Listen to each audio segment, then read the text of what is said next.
Over the past 24 hours, Russia has invaded Ukraine. The Russian stock market has crashed about minus 50%. The USA's markets, they're going down. Bitcoin's going down. Everything right now is going down. The Ukrainian hryvnia, which is their local currency, that's down as well. Not down quite as much as what the ruble is down.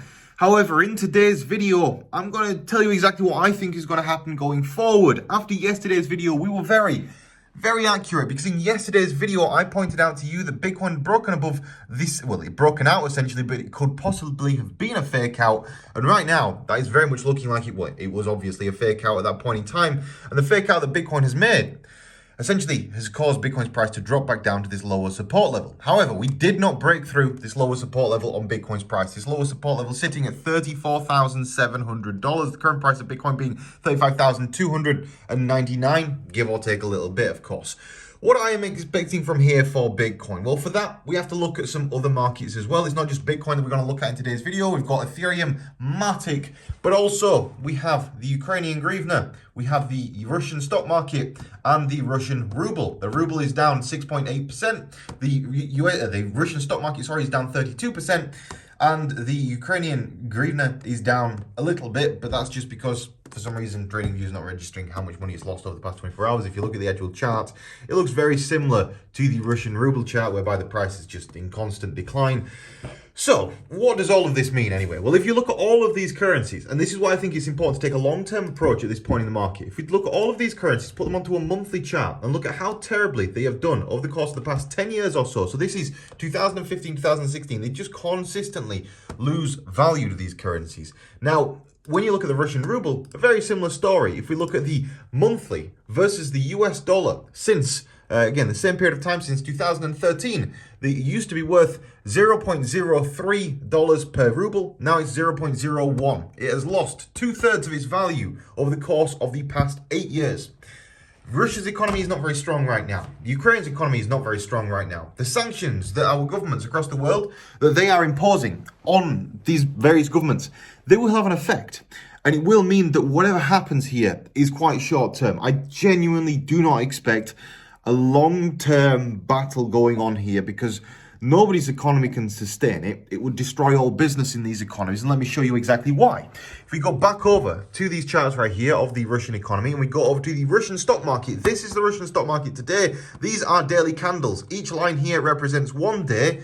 So, today's been a terrible day. If we go on the 30-minute chart, essentially when the Russian market opened today, it dropped by a solid 50%. That was a massive drop that it experienced. There you go. You can see currently, can you actually see that? I think you can. There you go. You can see it.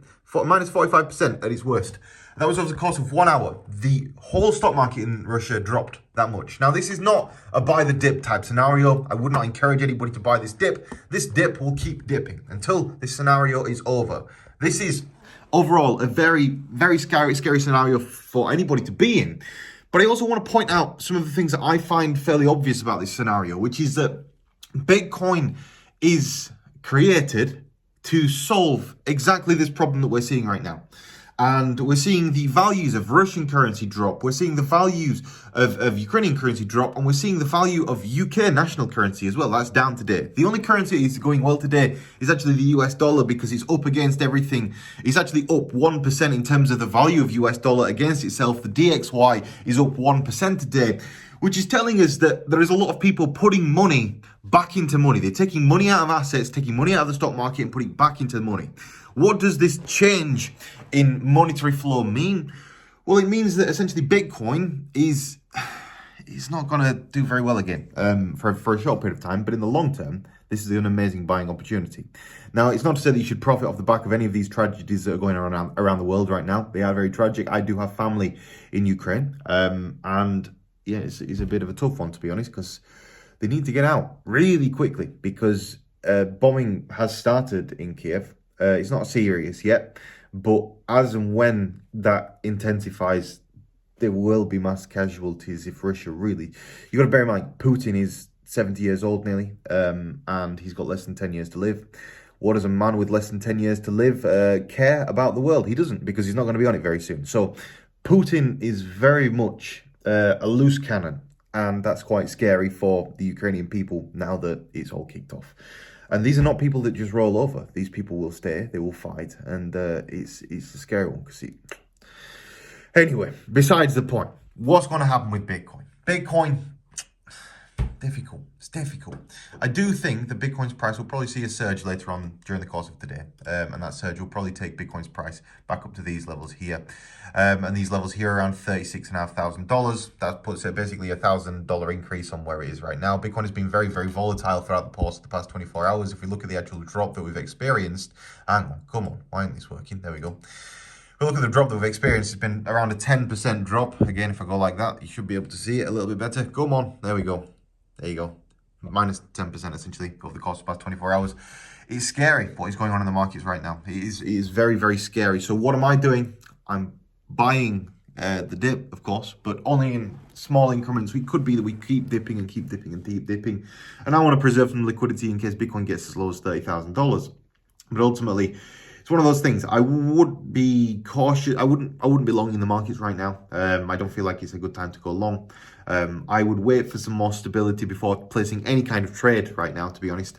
And I'll give you an update later on today. I intend on making a few videos on this channel today because I think that things will keep changing very quickly. A few tweets that I want to bring to your attention would be these that I've put out these today. Basically, Ukraine, their national banks have now limited withdrawals of the bank accounts to $3,000 per person. They're starting to have a bit of a run on the banks. Also, F. Putin, don't really like the guy. He's a sicko. And if you don't already, please do follow Crypto Saving Expert. It's the best place to receive your up-to-date news and analysis on the cryptocurrency markets right now. So, having said all of these different things, what are my personal trades right now?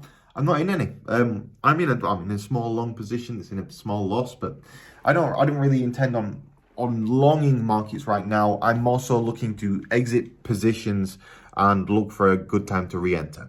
So when it comes to the other currencies that I want to show in today's video, we also have the price of Ethereum.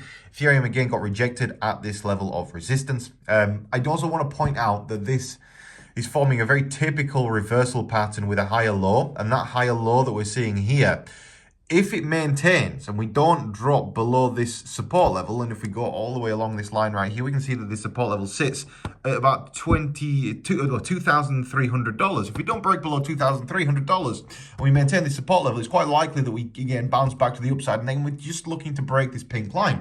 It could be, and this is why I need to keep you up to date, it could be that the narrative shifts over the course of the next 24 hours, and that causes Bitcoin's price to rise very significantly because there is panic buying of Bitcoin. Because I don't know if you've seen it today, but the price of gold is up around 7.5% so far.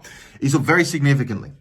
So I just wanted to bring to your attention that although in the short term, Bitcoin is looking not great, it could be an amazing buying opportunity right now. So I am buying spot Bitcoin. I'm cautiously small longing Bitcoin at around the $35,000 level.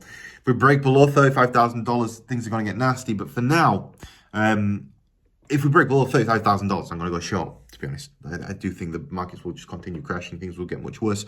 But in terms of indicators, in terms of trading, and in terms of analysis right now, it's a great time to be buying. So it's very difficult to know what is going on right now. But we are making higher lows. And so long as we don't break below those higher lows and make lower lows, then we should be okay on Bitcoin's price. So I want to know what your thoughts are. Please do comment in the comment section below. If you're interested in trading, you'll find links and information for that in today's video description, as well as a link to a trading tutorial, I think, that I made a couple of years ago, but it's still fairly relevant. Anyway, have a great day, everybody. Thank you all very much for watching, and I'll see you all in the next video.